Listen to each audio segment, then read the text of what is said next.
Vamos entender outra oportunidade de negócio que nós temos no nosso cliente, que nós já temos a ferramenta, o cliente já tem a ferramenta e nós ainda não entendemos como solução que podemos oferecer para o nosso cliente. A Lei Geral Brasileira de Proteção de Dados de Cidadãos e a GDPR, que é a Lei de Proteção de Dados dos Cidadãos Europeus. Todos os nossos clientes têm preocupações desse tipo e algumas preocupações que eles não sabem como lidar, eles não sabem nem por onde começar.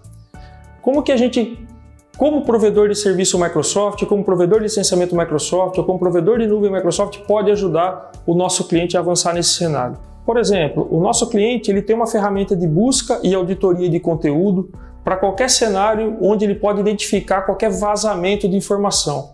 Como isso funciona? Dentro do Office 365, nós temos o eDiscovery. O que o eDiscovery faz? Não é só porque eu sou o administrador do Office 365, eu reseto senha de usuário, ou eu cuido do Office 365 como técnico, é que eu preciso ter acesso aos dados dos usuários. Pelo contrário, eu preciso garantir com configurações que somente as pessoas que têm acesso ou somente as pessoas que cuidam da área de auditoria de conteúdo terão acesso aos dados ou às informações do Office 365. Nesse exemplo aqui, a gente vai fazer uma investigação sobre um possível relato ou uma possível suspeita de corrupção dentro da empresa.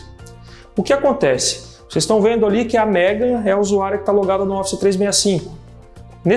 Aqui ela está exercendo o papel de gerente da área de auditoria de conteúdo ou gerente da área de investigações. O que a Megan faz? Não é só porque ela cuida da área de auditoria de conteúdo que ela pode sair fazendo pesquisas sem qualquer critério ou sem qualquer regulamentação.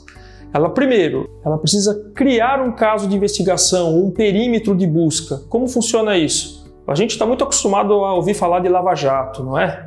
Eu costumo sempre fazer esse exemplo porque assim, olha, a gente não ouve falar de imunidade parlamentar, então um deputado, por exemplo, ele não pode ser investigado durante o mandato. Talvez o presidente, ele não pode ser investigado diretamente, só depois do mandato. Eu tenho algumas regras.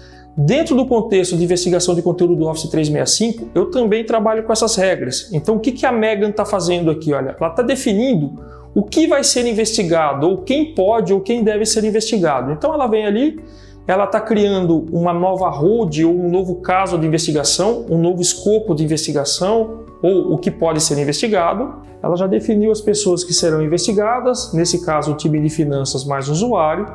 Agora ela vai definir qual o escopo dessa busca, se é por data, se é por destinatário, se é por remetente da mensagem, enfim. Criado o escopo da pesquisa, agora é preciso fazer uma busca de conteúdo. Como é feita a busca de conteúdo? Não é simplesmente a pessoa se loga na ferramenta e sai vasculhando os e-mails. Cada busca, cada consulta sobre esse conteúdo ou sobre esse perímetro de investigação é logado para que esse próprio processo possa ser auditado depois. Então ela vem na ferramenta, ela define todos os repositórios do Office 365 onde ela quer fazer essa busca, ela escolhe aqui palavras-chave ou tipos de arquivos ou menções ou contatos que ela quer fazer nessa busca, ela resume um pouco esse escopo, ela pode escolher fazer uma busca dentro de um contexto de investigação, de novo, por data, por remetente, por destinatário, ela coloca tudo nessa busca e ela roda esse relatório. Depois de alguns minutos, a visualização que ela tem desse conteúdo é exatamente assim. Ela não extrai a mensagem, o auditor ele não extrai os arquivos, ele simplesmente acessa o Office 365, dentro desse contexto de resultado ele consegue ver o conteúdo dos arquivos e consegue ver o que ele buscou em termos de investigação. Se eu precisar mandar isso para fora, para um perito forense, por exemplo, eu posso exportar isso em forma de relatório, eu vou garantir que isso vai para o perito através de uma hash, onde ele não consegue alterar o seu conteúdo e vou manter a integridade desse relatório e a integridade desses dados. O que eu entrego com o Office 365, então? Eu não entrego só uma plataforma de comunicação. Eu consigo entregar uma ferramenta onde, além de plataforma de comunicação, plataforma de conteúdo, repositório de arquivos, eu entrego uma ferramenta que faz a gestão desse conteúdo, onde eu consigo fazer investigação de conteúdos ou potenciais riscos de vazamento de informação da minha organização. Dentro do contexto de transformação digital e empoderamento do colaborador, quando eu começo a pensar em pessoas acessando dados remotamente, dados que são da companhia, informações que podem ser confidenciais, eu tenho que me preparar para proteger essas informações, pensando em Lei Geral de Proteção de Dados, pensando em riscos para o meu negócio, onde, por exemplo, pode vazar uma informação que seja sensível para o meu negócio.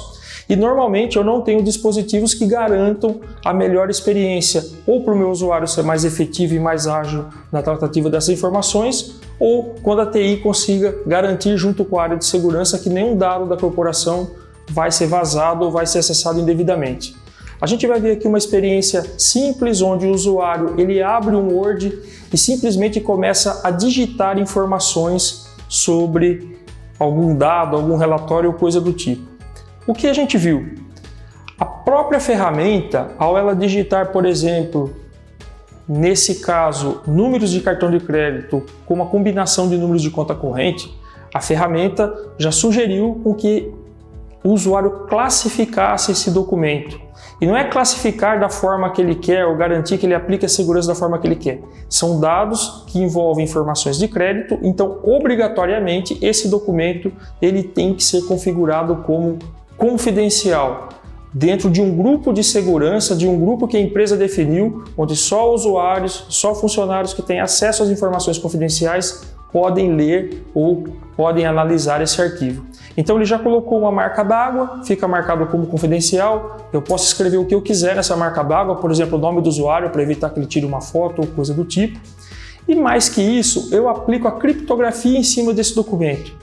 Lembra do antigo RMS? Ou é o próprio RMS? O que eu faço? Eu automatizo a criptografia com RMS desse documento. Eu não preciso treinar o usuário para aprender o que é criptografia, como que ele define as permissões ou não. Simplesmente eu transformo essa atividade em uma atividade automática, onde o usuário simplesmente ele avança com o documento e eu garanto que a informação não vai vazar ou não vai ser acessada indevidamente. Nesse exemplo específico, olha, a gente tem um dispositivo que ele não é da empresa, ele não tem nenhuma ferramenta de gestão, de segurança ou nenhum agente instalado. Qual o diferencial aqui? Eu permito que o usuário acesse os seus documentos do Office 365 a partir de qualquer dispositivo, mesmo estando fora da minha rede. Então o usuário vai, ele abre o seu OneDrive ou o seu e-mail, ele encontrou o documento, ele abriu, ele tem acesso ao documento de forma íntegra.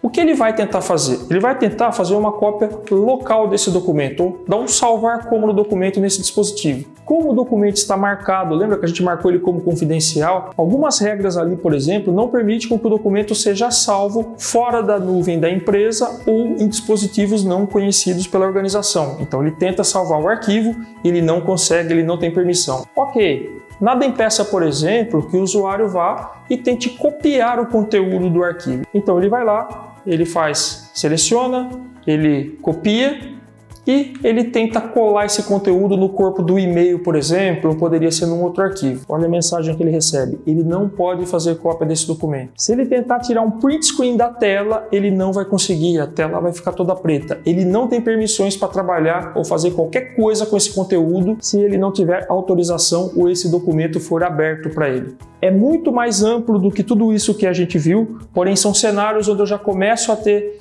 insights de como apresentar soluções de segurança baseado no Office 365 que eu já vendo ou que eu estou oferecendo para o meu cliente. Posso avançar para níveis de segurança muito mais avançados ou mais simplificados que esse, entendendo a necessidade de negócio do meu cliente.